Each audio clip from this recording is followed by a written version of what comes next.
We were spending over $1 million a year on just our R&D team. If you lost everything today,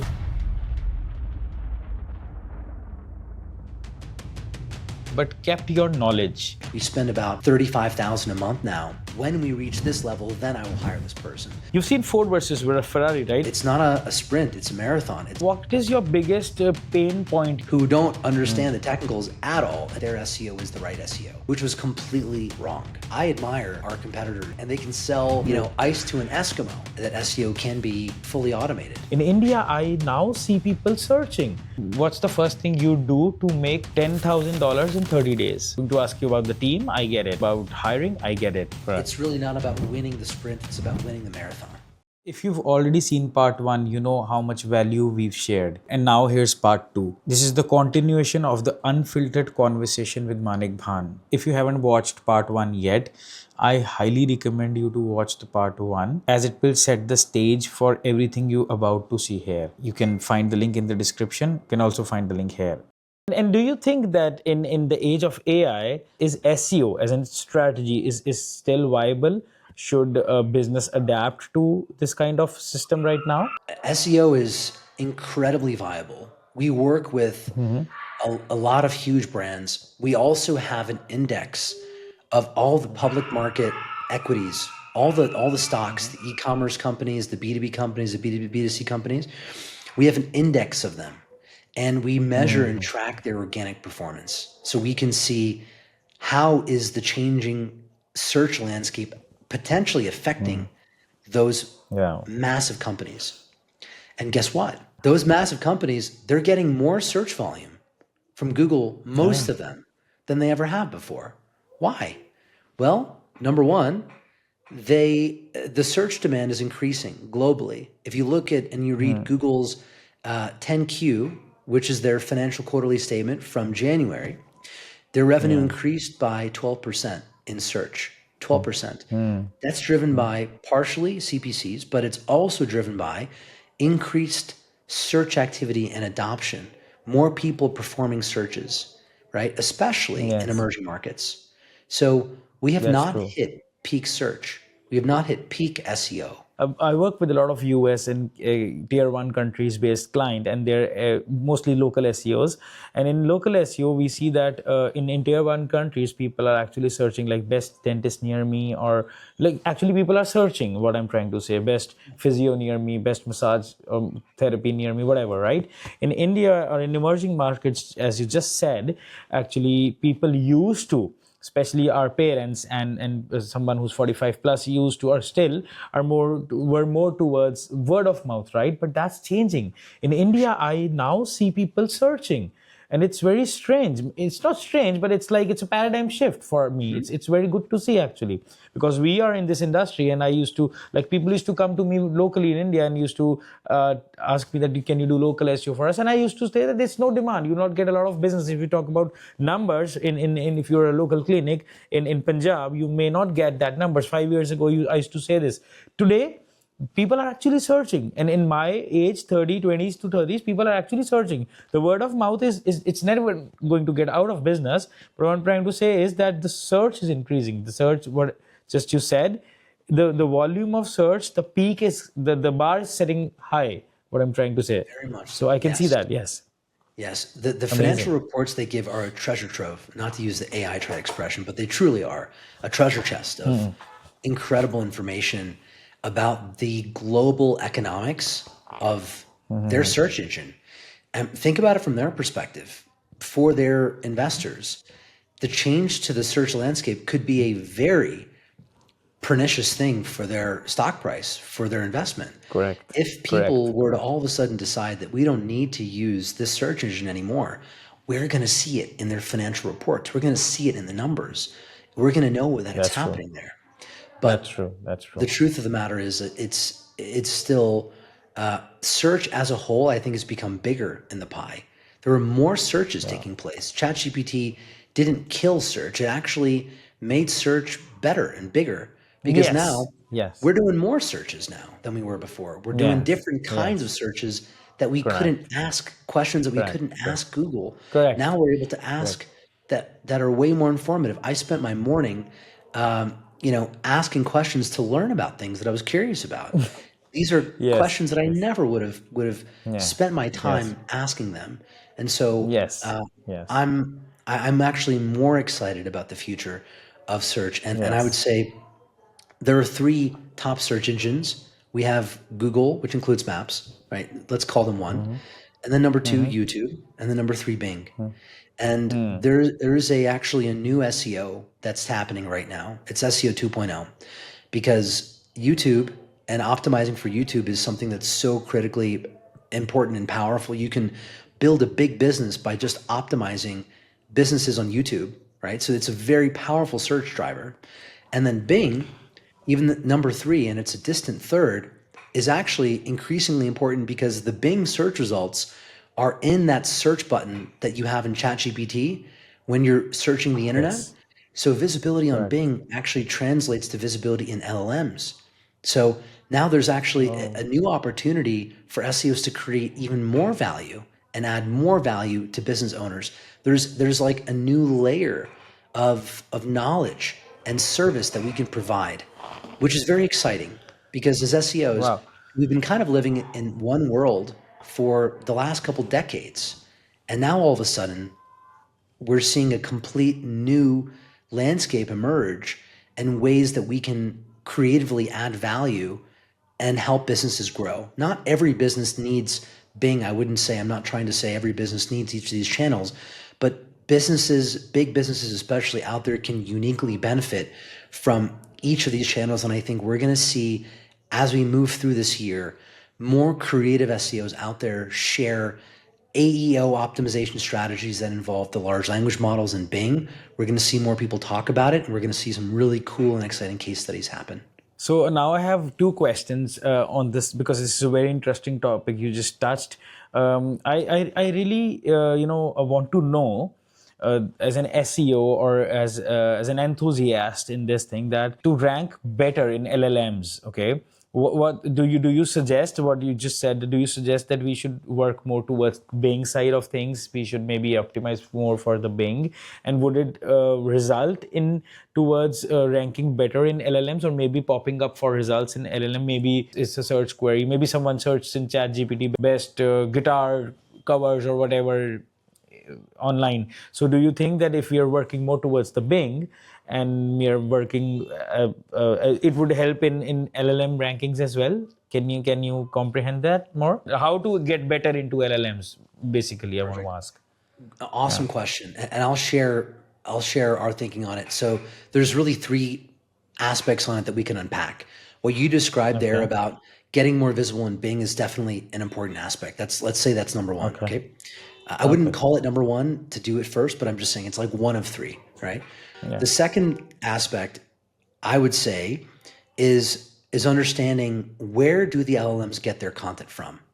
You can interrogate a Acha. large language model, right? You can say, Okay. sit down, have a seat. Let me ask you a couple questions. I'm going to ask you 1,000 questions about pick an industry. I just came back from skiing. I've been on a ski trip for a couple of weeks. So I'm going to ask Okay. you questions about skiing. What are the best ski goggles, right? What are the best ski goggles for low visibility conditions, high visibility, sunny day, uh, skiing in cold climates, ski gloves? I'm going to ask it 1,000 questions about skiing, and I'm going to interrogate it, and I'm going to ask it, where did you get this answer from?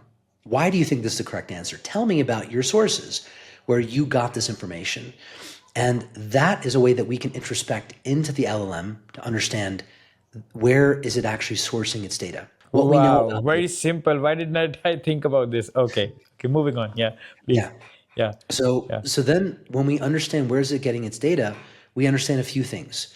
One, they get a lot of information from news sites.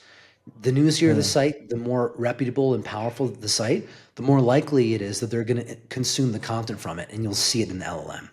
So news Okay. sites are very prominent. Number two, the Common Crawl data corpus. Common Crawl is an open source crawler and crawl dump of the internet, and they put up a new dump every month. Inside that dump, you're going to find web pages that have been crawled by them, and they're trying to focus on the sites that are important on the internet. It's kind of a humanitarian project of chronicling the human story, I would say, from Okay. decade to decade, and keeping the data there so that it's in this repository on Amazon S3 so that it doesn't ever go away. And for the benefit of all researchers, we can draw upon that data. So Common Crawl is a huge piece of it, and you want your website to be indexed by the Common Crawl crawler. If you can get your content into the Common Crawl crawler, you're going to have visibility inside the LLM just from doing that. So that's another very creative insight that we learned. And then the third thing are going to be other sites. You're going to find competitors in there. You're going to find your own site in there, and you realize that you truly have the power to change the narrative inside the LLM. But it's often easier to craft and shape the narrative not for your specific product, right, where you're trying to present your story, but for other people's products and their comparisons. And so there's a couple strategies. One is I'll put up an article on my site and I will chronicle and list out the best of X, Y, and Z. You can say like the best ski gloves. Obviously, it wouldn't make sense to put that on Search Atlas, but if I have a ecom, sporting store, it could. I will put my article about the best ski gloves on there for your business. Okay. In exchange, Okay. you will create an article about the best sporting stores online, and you will put my business in there. And that is a way that reciprocity, not only is that good from an SEO standpoint, where we can get links from it, but we can also But create. these websites should have authorities, right? Yeah. Yes, Okay. and you can actually check and see if their content is already in the LLM. If their content is already in the LLM, it is a good indication that the new content that you publish will or can or may appear in the LLM.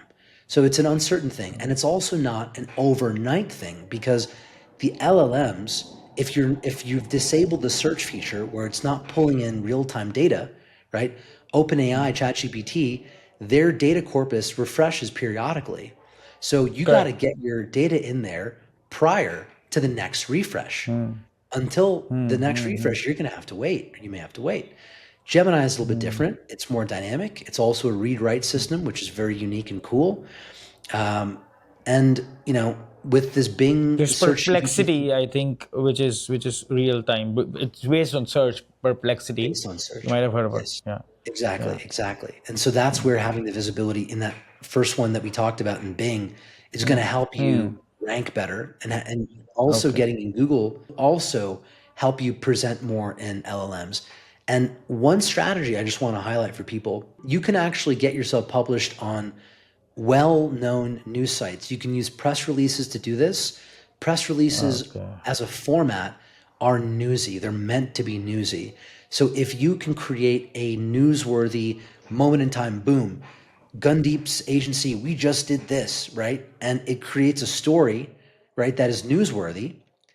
That has a high probability of being able to get into an LLM because the LLMs want the world news. They want to know what happened. They want to know the latest and breaking news around the world. And so if you can put your story into that news cycle, you can get that content into the LLM directly. Alright, time for a sponsor break. This episode is proudly sponsored by Kings Digital, the marketing agency that I, your host, Gundeep Singh co-founded. At Kings Digital, we specialize into scaling businesses, optimizing growth strategies, and turning your ideas into brands that people can't stop talking about. You might be thinking self-promotion in your own podcast? Well, that's quite bold. That's because that's exactly what we do for our client. Bold strategies that bring results. So if you're a business owner or an agency wants to level up your marketing, your processes, whether it's SEO, ads, social media, performance marketing, we're building a killer brand presence for you. If you want us to audit your website or your ads campaign, just fill up the form below. We will get back to you with a full-blown SEO audit, a complete 6 to 12 months SEO roadmap tailored to your business, and a step-by-step video walkthrough breaking down exactly how to fix and scale your organic traffic. This isn't some cookie-cutter checklist. Trust me, our team spends an entire day crafting this report. Trust me, if we're good enough to sponsor ourselves, we're probably good enough to help you crush your goals. Alright, that's enough of us now. Now let's get back to the show. One thing you wish you had done sooner in your business journey? The one thing I wish I had done sooner is recognize how important it is to have a recruiter on the team. The recruiter is the catalyst, basically the people operations or HR manager is the catalyst to get you the people that you need, the best possible people in your company. We sometimes settled and hired people who we thought they were good enough. And we needed to just make that quick hire because honestly, doing 10 more interviews would just take up too much time for me or for another one of the leaders on the team. And so we couldn't afford to do that at that time. At least we thought we couldn't. And sometimes we hired people and they stayed for years and they set us back, I would say years in a department because we didn't bring the right person on. So hiring the recruiter earlier on to build and find the absolute best people for the roles that were critical would have put us even further ahead of where we are today. Got it. Got it. Got it. Very well. My co-founder and me are discussing every day that should we hire an HR. We still do not have an HR in a big team. But now I think it's the time to get one. 100%, Actually, we were bro. discussing. Yeah. 100% Yes. do it. A book that had a major impact on you and how you think on your business or on your product. Any book you want to recommend? I want to recommend a book called The Lessons of History. And it is an incredible book. The book really essentially takes the entire encyclopedia of history of human civilization back to antiquity, and it puts it into 100 pages. And imagine the author of that, who has literally written the encyclopedia, had to take the entire of human history and summarize it into 100 pages. What an impossible task. And yet somehow he did it. And the insights in there about humans and our society and our world, the way that we think, has had a huge impact on the way that I have my perspective on the world. So I would highly recommend that book. Definitely gonna read it. If you lost everything today but kept your knowledge, what's the first thing you do to make $10,000 in 30 days? 10K? Oh man, that's easy. Let's say it's 100K in 30 days. What I would do is I would go to Google and I would pick an industry that I know really, really well, right? Okay. An industry where I really understand the product. And I would find a company that is not number one in the industry, but maybe like number 3, number 4, number 5, that has a good product, but their marketing is not there, but they have a good product. What I would do is I would reach out to them cold and I would send them a Loom video and I would send it to the CEO of the company directly. And the Loom video would be me explaining how I understand their problem and how I can fix it. And I would send it to like 5 companies, 10 people, or 10 companies, and I'm sure at least 2, 3, 4 of them would come to the table, and I could serve them as a consultant, even without my agency. I could get them on the right track.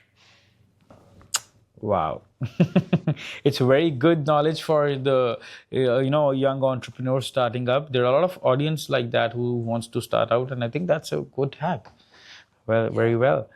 Be the most eager. Okay. Be the most eager. Like when someone sees the enthusiasm level, the passion, and the commitment, no one does this. No one sends me a Loom video and says, Manick, I want this job at Search Atlas. If someone did, 100%, I'm going to watch their video and I'm going to think about it and I'm going to be impressed. But no one does this, and I don't know why.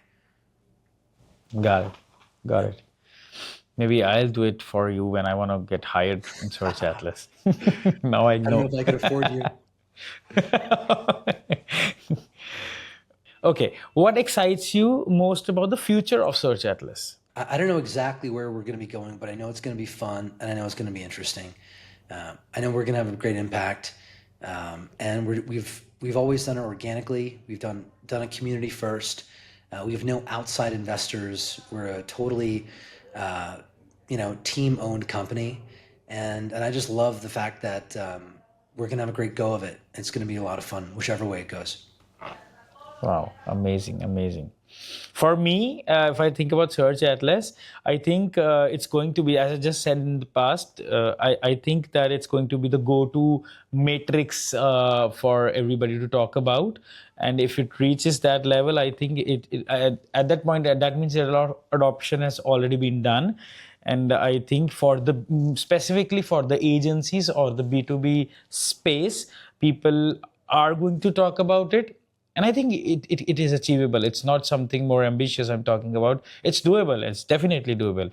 I think you will be reaching even far that point. But I think that's something I can see. Thank you, Gundeep. Yeah. It means a lot to hear you say that, and I appreciate your support so much.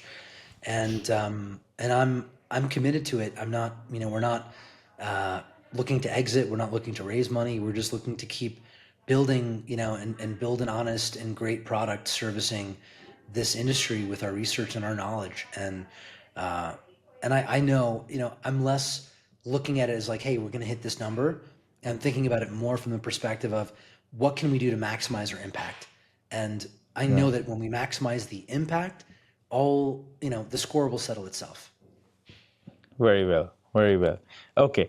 Now let's do a closing thought. Okay. For agency owners and business leaders listening today, okay, what's one mindset shift they need to make to stay ahead? The growth and the future of your business is is not going to be as human of an equation as it's going to be a technology driven equation. And most important thing that they need to do is cultivate real, authentic human connections with their clients first and foremost, because the state of the art for agencies and agency owners is rapidly evolving. And the most important thing that you can do as an agency owner is staying in touch with the critical evolutionary changes that are happening to the way that you fulfill your services. If you're a Google Ads agency, focus on state of the art in Google Ads, be in the communities, figure out who are the thought leaders, listen to what they say, and also do your own research. Got it. Very well. Very simple, but very effective. Okay, where can people connect with you and learn more about Search Atlas? How would people follow your work? I'm easy to find online. If you just search for Manick Bhan, you can follow me on YouTube. I publish content there regularly under the Search Atlas account with our teachings. We also have a Facebook group called SEO Theory. You can find us in there, and we're doing webinars. We're also publishing updates about our products and the research we're doing. And I've also got a podcast which you can watch on YouTube. So super easy to get a hold of, and we'll probably pop the show links into the description. Yes, And then for definitely. Search Atlas, we're going to come up with something special for the community here. And so if you are interested in taking it for a spin, make sure you use the trial activation code, the discount code that's in the description of the show notes as well, to take advantage of that. Okay. Thank you. Thank you so much for that, audience. The podcast is over. This last bonus content, which I think is really important to mention, because I have seen a deep passion of yours. I just came to know that you're also into instruments and music, but I also know that you're into photography, right? So I wanted to make it very clear to the audience that a person like you, who's so much enthusiast into the work, who's intrigued in research and R&D, is not all the time doing this. So you have your hobbies, you have your interests, you have a family, right? So you live your life, right? And by God's grace, I think that's very smooth, and it looks very good, and it should be. But what I'm trying to say here is, the point is that the passion for photography is also there, correct? There are hobbies, there are interests, right? So I just want to know about this. You're deeply passionate about photography. How does having a creative outlet helps you as an entrepreneur? The most important thing is getting away from the work sometimes. Sometimes you're too close to it to see it clearly. And I often find, and this is so true, Gundeep, I just took about a month off. I took my wife to a meditation retreat in Esalen in California, and then we went to a conference and for a little while, and then we went skiing, and we were skiing in Big Sky, Montana. Then we were skiing in Park City, Utah, and then we were also skiing in Steamboat Springs, Colorado, and out there in nature and breathing the fresh air and moving our body and having incredible experiences and creating new life memories with my friends, with my family, with new people that I'm meeting, and I'm living my life. And then I came back from vacation on Monday, this week Monday, and as soon as I came back, all the fresh new ideas started to take root, and new inspiration and new creativity, because I got away from it. I Correct. got a little Correct. distracted from it. Correct. And Correct. now I'm Correct. able to forge new connections. So sometimes, Correct.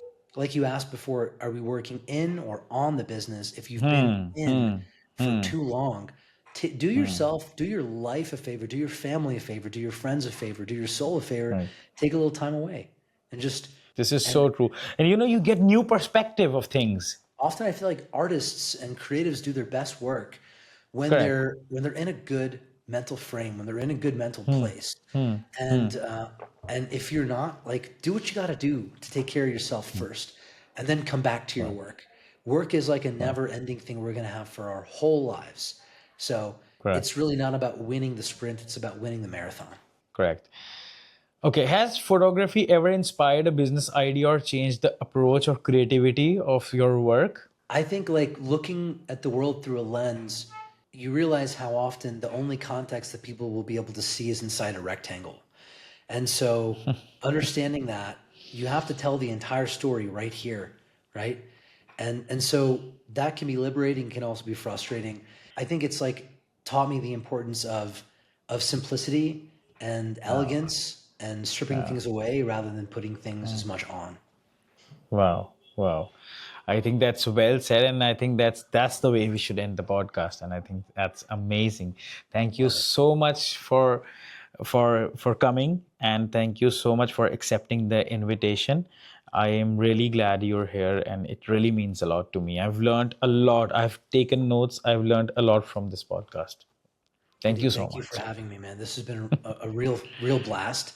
And I look forward to seeing you in India in a couple months. Yes, definitely. We'll have party. We'll go to a meditation retreat. You know, I we'll love do that.